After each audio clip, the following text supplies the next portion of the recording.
안녕하세요. 김감 채널의 무명감독 김감입니다. 자, 오늘 이제 세상의 모든 퍼포먼스로 준비한 영상은 바로 이제 게임에 대한 리뷰입니다. 얼마 전에 출시돼서 지금 세계적으로 여러 가지 이제 지금 이슈가 되고 있는 바로 그 게임 더 라스트 오브 어스 2인데요. 파트. 저는 이제 이거를 한 6, 7년 전에 제가 그렇게 게임을 즐기지 않는 상태에서 어느 분한테 이제 추천을 받아서 하게 됐는데, 사실 라우어 1은 저한테도 제가 그간에 생각했던 게임에 대한 이제 여러 가지 인식을 많이 바꾸게 된 게임이기도 합니다.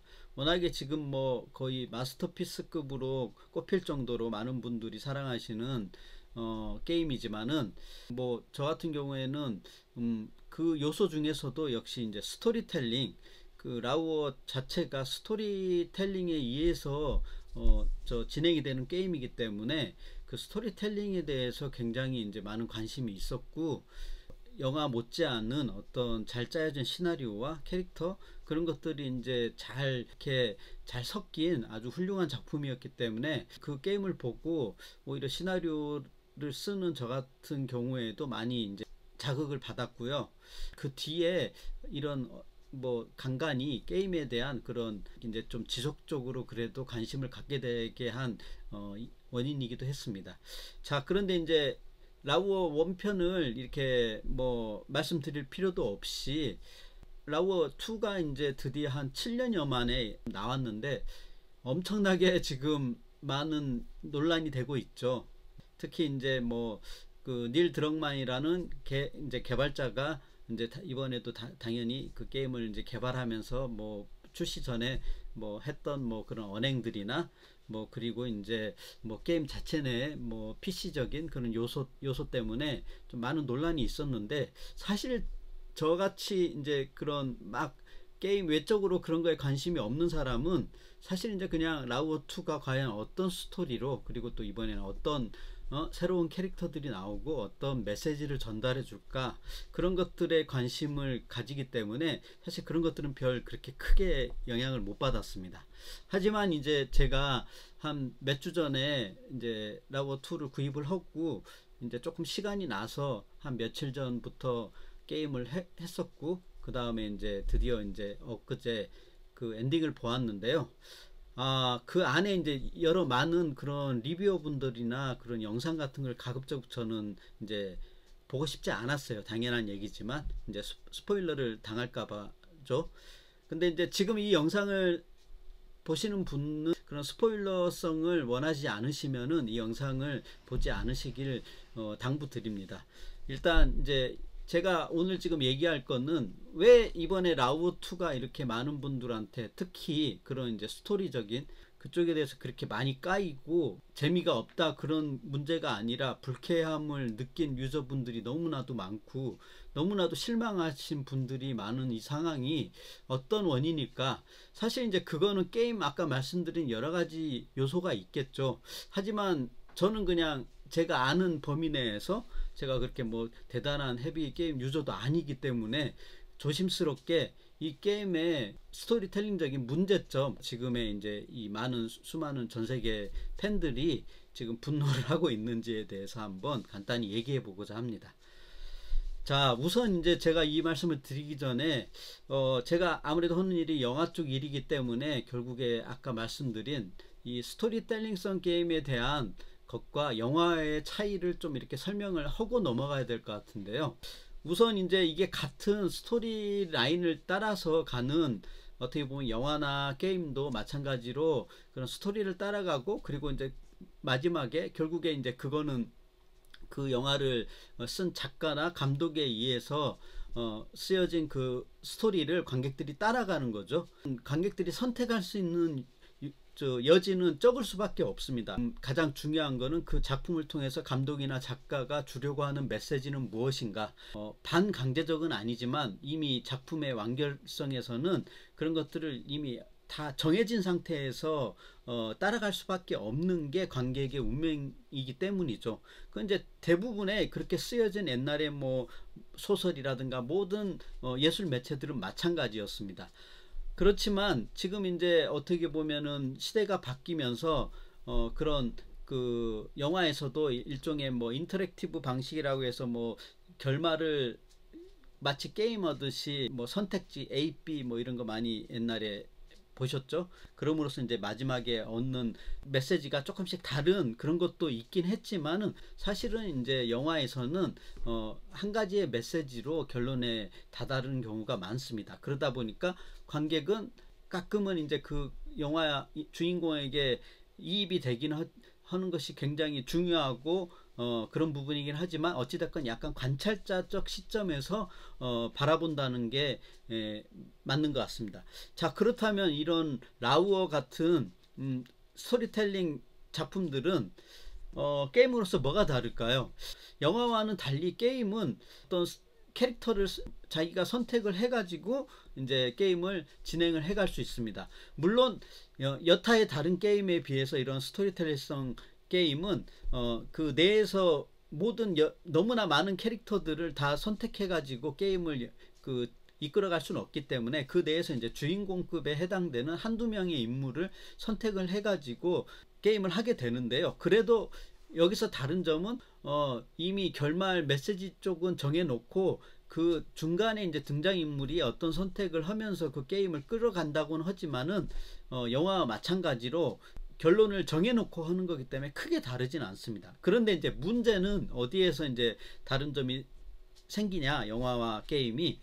영화는 아까 말씀처럼 그 객관적인 그리고 이제 관찰자적인 시점에서 이렇게 바라볼 수 있는 것이 가능한데, 게임은 그 게이머 자신이 게임을 하면서 캐릭터를 조종하면서 들어가기 때문에 어쩔 수 없이 보다 더 그 인물한테 이입이 되면서 진행이 된다는 점이죠. 이거는 굉장히 이제 큰 차이점인데요. 내가 저 인물이 어떤 식으로 움직일지를 전혀, 물론 스토리적으로는 어떻게 진행이 될지 예상을 할 수 있어도 그래도 알 수 없는 게 영화의 특징이라면, 게임은 어찌됐건 그 저 캐릭터를 선택한 순간 그 캐릭터를 자기가 움직여서 스토리를 이어나가게 됩니다. 자기가 게임을 하는 거니까요. 그 아니죠, 캐릭터를 움직이는 것 자체가. 그러다 보니까 어쩔 수 없이 그 자기가 선택한 주인공한테 이입되는 부분이 엄청나게 다를 수밖에 없거든요, 이거는. 자, 그런 점에서 이런 라우어 같은 스토리텔링성은 그런 한계점이 있음에도 불구하고 바로 그 자기가 선택한 캐릭터한테 감정이 더 이입되면서 게임을 진행된다는 점에서 어떻게 보면은 타 게임들하고는 상당한 차이점을 가질 수밖에 없게 된 겁니다. 자, 그런 점에서 이 라우어 1은 우리가 일단 뭐 간단히 뭐 설명을 드리자면, 일단 조엘과 엘리의 어떻게 보면 성장담이잖아요. 어떻게 보면 멸망의 시대에서 전혀 연고가 없던 두 사람이 운명처럼 만나가지고 뭐 흔히들 우리가 아는 그런 로드무비성 스토리와 함께 이제 각자의 목적이 있는 거죠. 그러다 보니까 이제 조엘이 엘리라는 인물을 데려다 주면서 생기는 두 사람의 어떤 관계 설정의 변화라든가, 조엘이라는 인물이 그 전에 이제 딸을 잃은 캐릭터잖아요.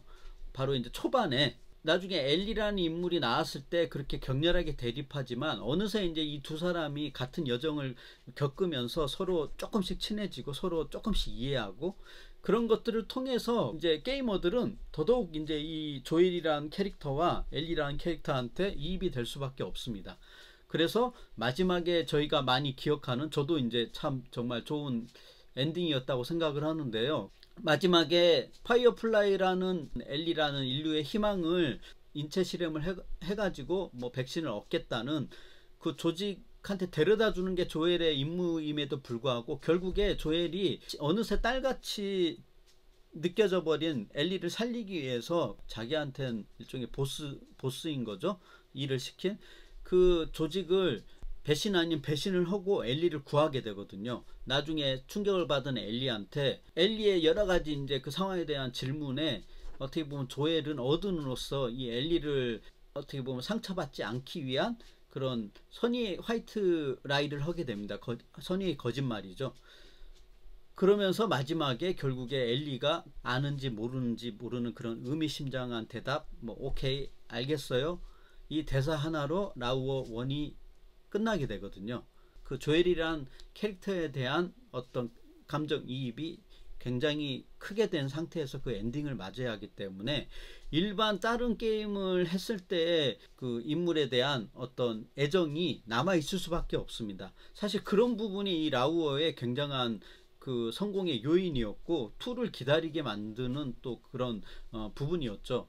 그런데 이번 라우어 2는 정말 저도 이제 사실은 중간에 이게 뭐지 하면서 도대체 이제 어떻게 저 같은 크리에이터의 뭐 직업병이죠. 도대체 결말을 어떻게 할 생각이지?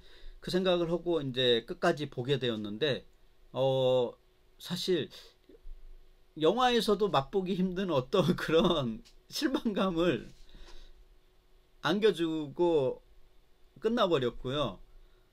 지금 이제 그 라우어 2에 대한 얘기를 하게 되면 우선 그 훌륭했던 라우어 1에서의 그 흠잡을 수 없었던 그 스토리텔링이 단순히 무너지는 걸 떠나서 과연 이제 이 닐 드럭만이라는 인물이 도대체 어떤 의도로 이 라우어 2를 만들었는지 뭐 여러 가지 뭐 인터뷰나 제가 게임을 끝난 다음에 좀 이제 기사들을 살펴봤는데 왜 그런 말을 했고 그런 논란이 될 만한 그런 언행들을 했는지는 이해가 되더라고요. 뭐 이번에 닐 드럭만이 자신만의 뭐 예술을 했다 뭐 그런 얘기도 하고 하지만은 저도 이제 같은 크리에이터 입장에서 그런 것들을 참 생각을 해보려고 하거든요. 논란을 주기 위한 어떤 목적이 가장 컸나? 개인의? 솔직히 이게 전 세계 수많은 팬들이 그런 대작 게임을 단순히 그 닐 드럭만이란 한 명의 그냥 자신의 욕심을 채우기 위해서 이 게임을 만들 수 있을까? 그런 어떤 의구심은 있거든요, 사실. 근데 제가 뭐 게임 업계 쪽을 잘 아는 건 아니기 때문에 일단 그걸 영화 쪽이라고 이렇게 비교를 한다고 치더라도 납득이 안 가는 일이 너무 많은 것 같습니다. 이번 라우어 2 사태에 대해서는. 단순히 그 닐 드럭만의 그 뭐 치기 어린 만행인지 아니면 굉장히 자기가 원하고 있는 게 뭔가 있었던 건지 사실 그거를 약간 엿볼 수 있기는 하거든요. 어떤 걸 원했는지.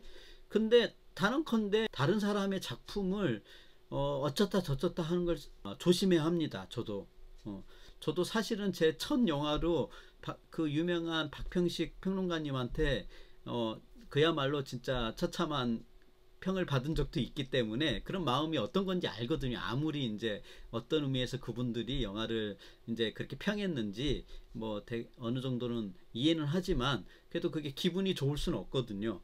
그렇지만 이거는 저는 이제 닐 드럭만이라는 사람에 대한 것을 제가 관심을 둘 필요도 없고 오로지 이제 제가 지난 라우어 1의 그런 좋은 기억을 이번 라우어 2에서 너무나도 이렇게 깨지게 된 게 일반 이제 이런 팬으로서 상당히 이제 좀 가슴이 아픈 일인 것 같아요. 문제는 뭐 당연히 아시겠지만 뭐 스토리적으로 조금 뭐 어느 정도 문제가 있다 그것도 있지만은 그냥 제가 뭐 다시 게임을 다시 한번 하게 될지는 잘 모르겠는데요, 지금. 제가 지금 한번 플레이해 본 입장에서는 이 게임에서의 가장 큰 문제는 역시 그 스토리텔링 내에서 모든 캐릭터들이 다 붕괴돼 버린다는 데 있는 것 같아요. 그게 아까 말한 닐 드럭만의 의도인지 복수는 이렇게 허망한 거다. 앱이란 인물을 넣어서 어떻게 보면 조엘이라는 우리가 사랑했던 라우어 1편을 하고 기대를 했던 게임 팬분들한테는 정말 어마어마한 충격이죠. 초반에 그렇게도 우리가 1편에서 봐왔던 그 캐릭터성을 잘 쌓아 올린 그렇게 이해하고 생각했던 조엘의 캐릭터가 죽을 수는 있다고 생각해요. 저도 죽음을 맞이하게 되는데 그 죽음이 사실은 조엘이 아포칼립스 시대에 얼마든지 본인이 사람을 그렇게 죽여왔으니까 본인이 죽을 수도 있는 거잖아요. 그거는 당연히 그런 어떤 업보 그런 걸 얘기하기 전에 저는 당연히 그 게임의 캐릭터로서 아무리 메인 주인공이라고 할지라도 얼마든지 게임 내에서 죽을 수 있다고 생각을 합니다. 그렇지만은 그 많은 분들이 지금 뭐 이렇게 지적하는 것 같이 그런 어떤 우리가 알고 있던 조엘을 너무나도 이상한 방식으로 퇴장을 시켰다는 점. 물론 이제 저는 어떤 시나리오 같은 거를 많이 뭐 주변 분들이나 이렇게 보기 때문에 요새의 방식인 것 같기도 해요, 그게. 그러니까 뭐 왕자의 게임이나 뭐 이런 걸 따로 얘기 드릴 것도 없이 주인공, 우리가 몰입하고 있던 주인공을 정말 생각지도 않은 이야기의 시점에서 뭐 퇴장을 시키면서 죽음으로, 그럼으로써 얻게 되는 그 의외성, 이제 사람들의 갖고 있는 이런 식으로 저 사람을 중심으로 어떻게 가겠지 하는 거를 거기서 차단시키면서 그 호기심이 이제 다음을 어떻게 어떤 인물로 연결하려고 그러지, 그런 이제 어떻게 환기시킬 수 있는, 다시 집중시킬 수 있고요. 그런 면에서 요새의 방식이긴 합니다.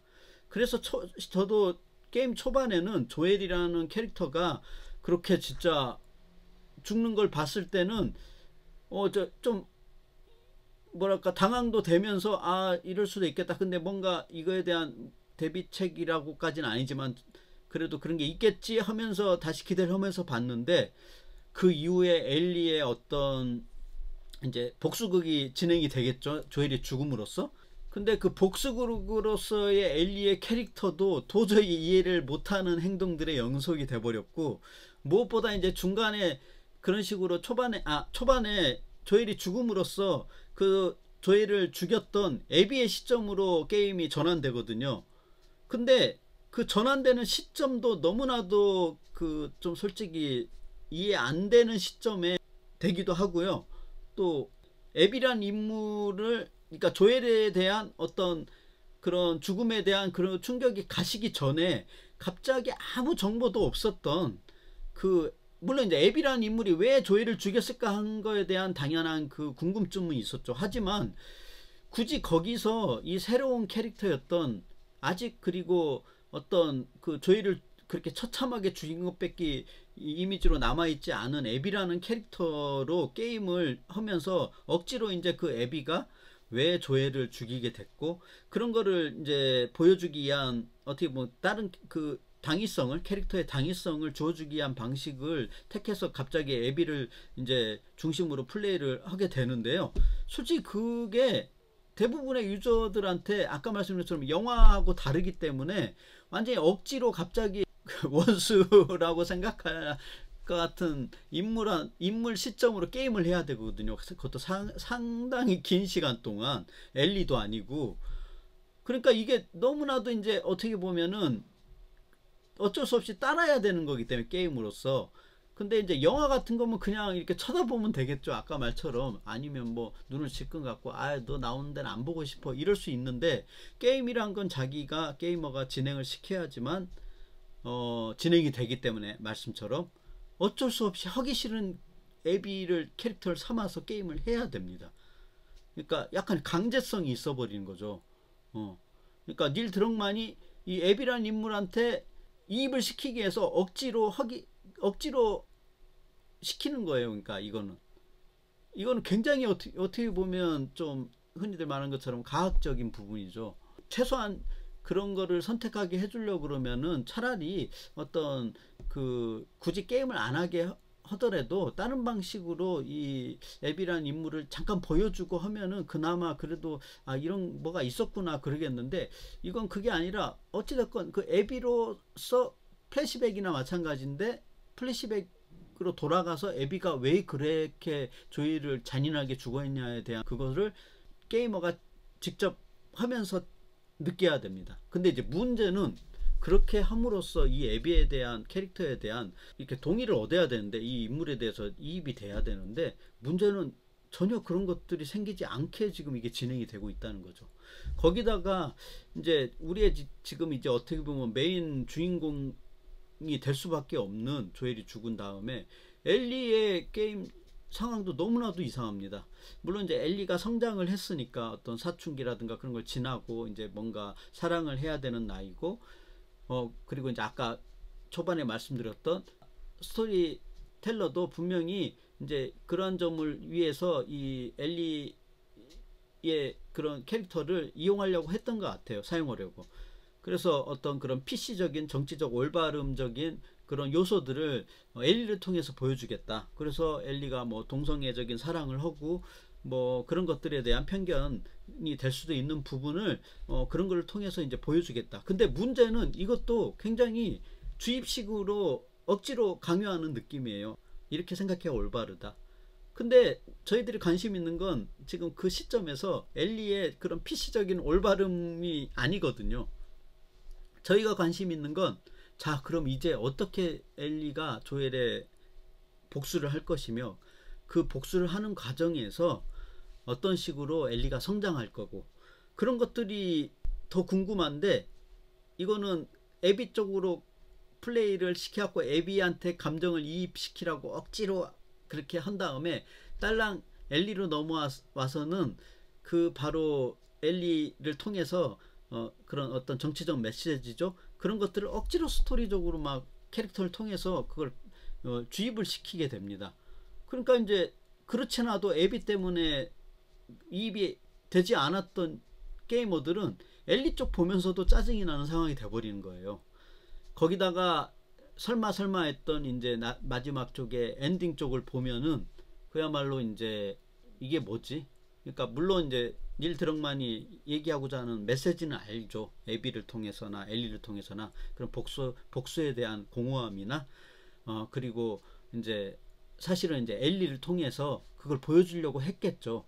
근데 문제는 그 캐릭터들이 아까 말씀드린 것처럼 그런 공감대를 정말 1도 없이 못 가져가기 때문에 아무리 이게 설정이 디테일해도 감정의 흐름상에 따라 스토리텔링은 인물의 그 이입이 되고 이런 것들이 돼야 되는데, 말 그대로 그것들을 일부러 이렇게 못하게 만들려고 한 거 아닐까 할 정도로 그런 어떤 중간중간에 캐릭터들한테 이입을 할 수 있는 부분을 어떤 때는 원치 않은 건 억지로 주입을 하고요. 그리고 이 부분에서는 좀 시원스럽게 그 스토리가 캐릭터가 이렇게 가겠지 하는 부분에서는 갑자기 캐릭터가 이상한 행동을 하고요.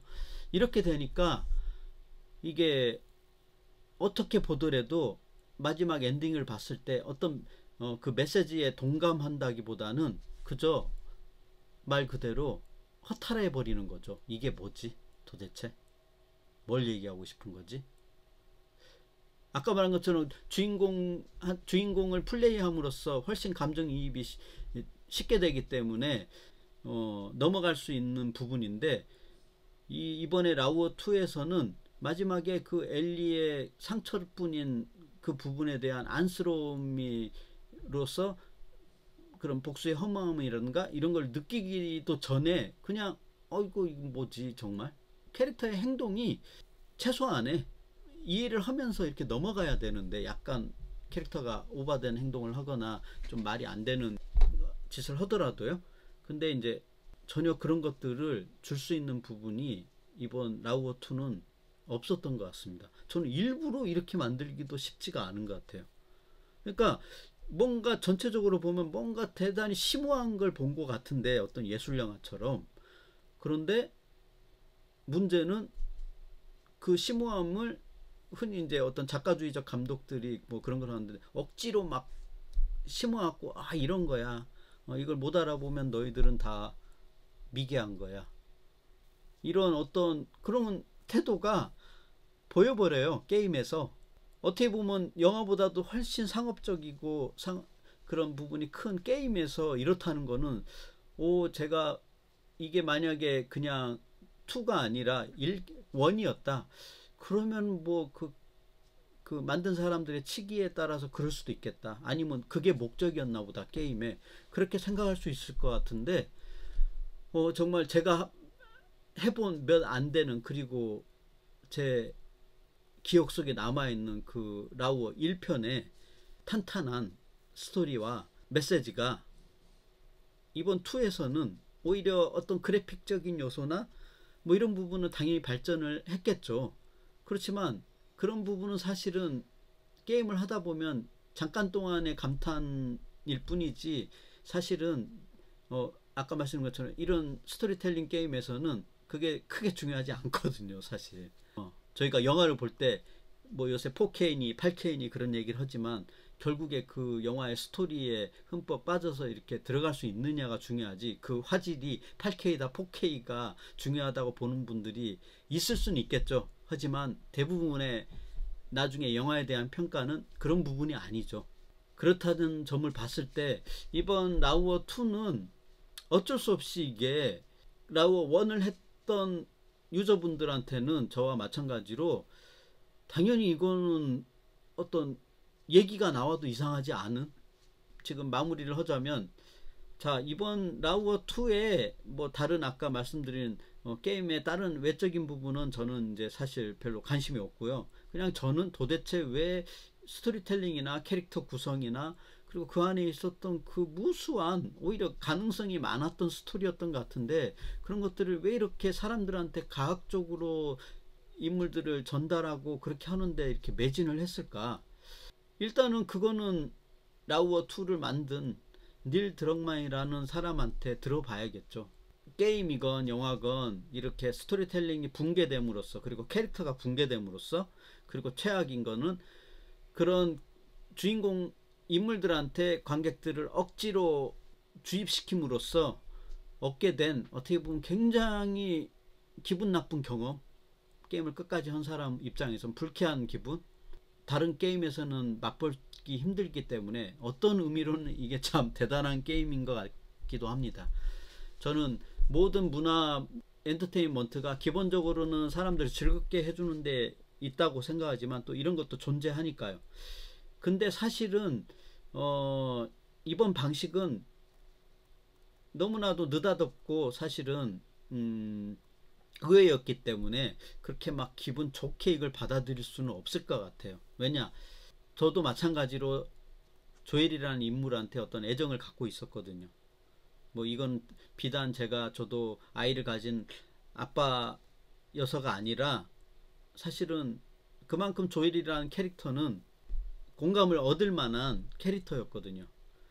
그래서 더 안타깝고요. 그 조엘을 초반에 죽으면서까지 선택한 스토리일 텐데 그게 결과가 이렇다고 하니까 사실은 그런 점에서 물론 이 게임을 개발한 분들은 정말 엄청나게 많은 회의와 그런 논쟁을 펼치면서 했겠지만은 저 판단을 하는 거는 게임 관객들, 게이머들의 몫이기 때문에 사실 지금의 이 그런 분노를 다시 한번 잘 생각을 해봐야 될 것 같아요. 왜냐하면 제가 봤을 때 어떤 한 영화가, 대형 영화가 망하는 것보다 이런 경우에는 더 타격이 크거든요. 게이머들이 갖고 있는 어떤 그런 좌절이나 슬픔은요. 자, 오늘 이렇게 라우어 2에 대한 그냥 간략한 이제 뭐 리뷰도 아니죠. 어떤 그 생각들을 한번 얘기를 드렸는데요. 얼마나 도움이 됐는지 모르겠고요. 제가 알고 있는 것보다 또 훨씬 알고 계신 분들도 있을 거고, 하지만 이제 이번 리뷰에서는 좋은 부분이 아닌, 그렇지만 이제 이런 것도 다 이런 시장의 건전한 발전을 위해서는 필요한 점이죠. 비판이지만은 맹목적 비판이 아닌 설득력 있는 비판. 그리고 분명히 이제 라우어 2도 좋은 점은 있죠. 그렇지만 뭐든 좋은 점보다 실망하거나 좀 안 좋았던 것들이 덮어버리면은 결국 그거는 그쪽으로 많은 비판이 갈 수밖에 없게 되는 게 현실인 것 같습니다. 우린 또 이제 이걸 잊겠죠. 그리고 이제 더 좋은 어떤 더 다른 콘텐츠들을 또 기다리겠죠. 하지만 아마도 이제 이 라우어가 가졌던 뭐랄까 상징성이 있기 때문에 조금 이제 지금은 이 사태를 좀 더 차분하게, 닐 드럭만이 무슨 얘기를 할지 모르니까요. 앞으로. 그러니까 그걸 좀 더 기다려보는 것도 답이 되는 것 같습니다. 정말 길었던, 어떻게 보면 쓸모없는 말도 많았던 정말 리뷰인데요. 혹시나 보시는 분들이 있으면 도움이 되셨으면 좋겠고, 다음 영상 열심히 만들 테니까 구독과 좋아요 부탁드립니다. 감사합니다.